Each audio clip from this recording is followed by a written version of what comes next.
Before we get started, please subscribe to my channel below and click on the alert notification symbol. That way you'll be notified every time we publish a new video.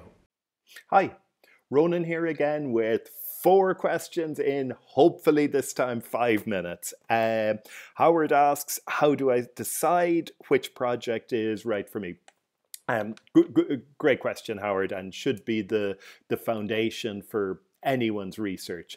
First of all, you need to profile yourself. You need to map out exactly what you're looking for, whether that's capital appreciation, rental income, maybe a mix of that. You need to decide what your criteria are in terms of exit timelines, how much use you want to get from it, whether you want to use finance or you want to be a cash buyer. So all these things, and we have a full report on this, how to profile yourself as part of Project Prosper. So you'll find that link in your Project Prosper resources. But yeah, it comes down to clearly mapping exactly what you're looking for, and then weighing each RETA deal against those criteria. And I'd strongly urge you to wait for the deal that's right for you. That's the thing about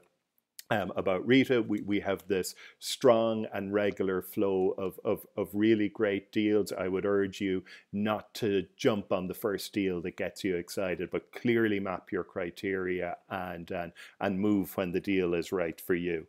Anna asks, why isn't every deal on the RETA website?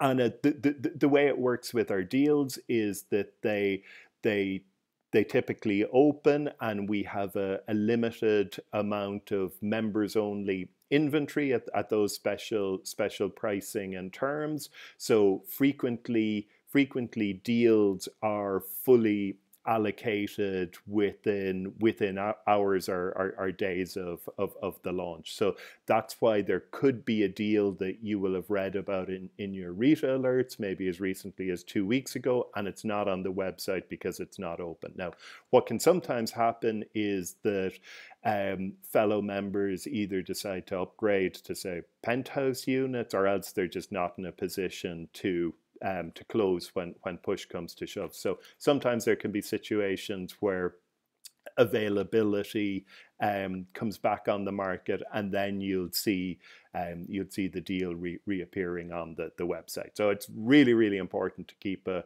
a close eye on that current deal section of the website if there's something you feel you've missed out on.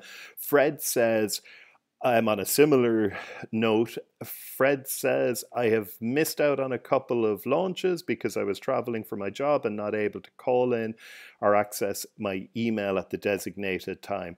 What can I do in the future? Fred, I would always recommend to go on the waiting list. First of all, again, I'd stress this point that our launches can come and go fast.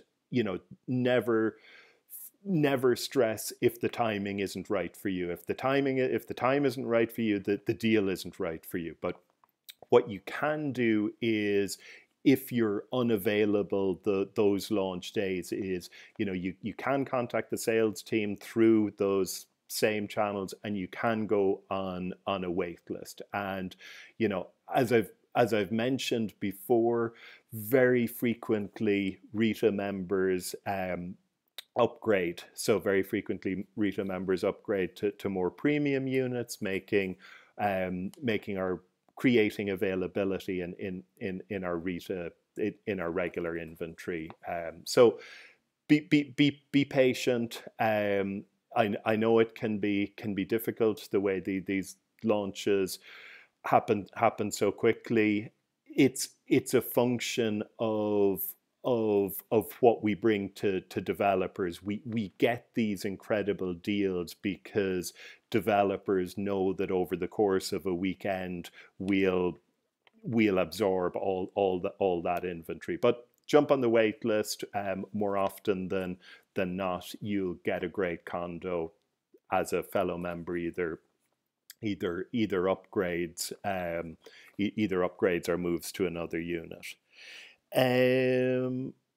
Okay, Michelle asks, how do I find a rental agency for the property I bought through RETA? So,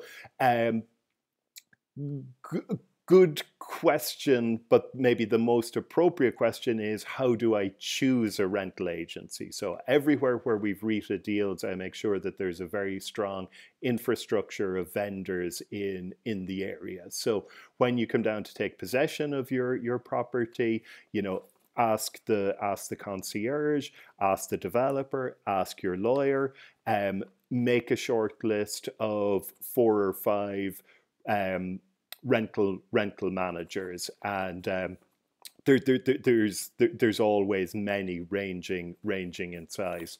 My preference is to go for very small, hands-on rental managers who have a limited amount of condos under management. Sometimes these people are owners themselves in the community, and they manage their own properties, and for a very small number of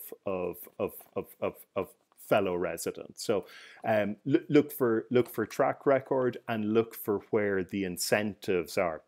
This is a key point, because a lot of the bigger agencies load up on listings because they know they can fill them in the peak time, and they don't really care about your year-round occupancy.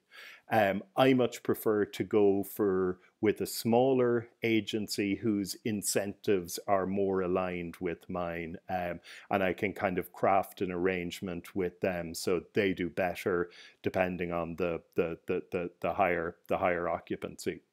And then the second, the big piece of advice is, as soon as a rental manager stops performing, fire them like that, because in the past, I've made the mistake of tolerating very, very poor performance and very, very poor customer support, and it just didn't get better, and it doesn't get better. And the places on our beat are the same as, it's the same as your home markets. There's a mixed bag of vendors in rental management everywhere. Mexico or Portugal or Brazil is no different. So it can happen sometimes that very good rental managers grow, and as they grow, they lose what made them successful. So don't be afraid to change vendor.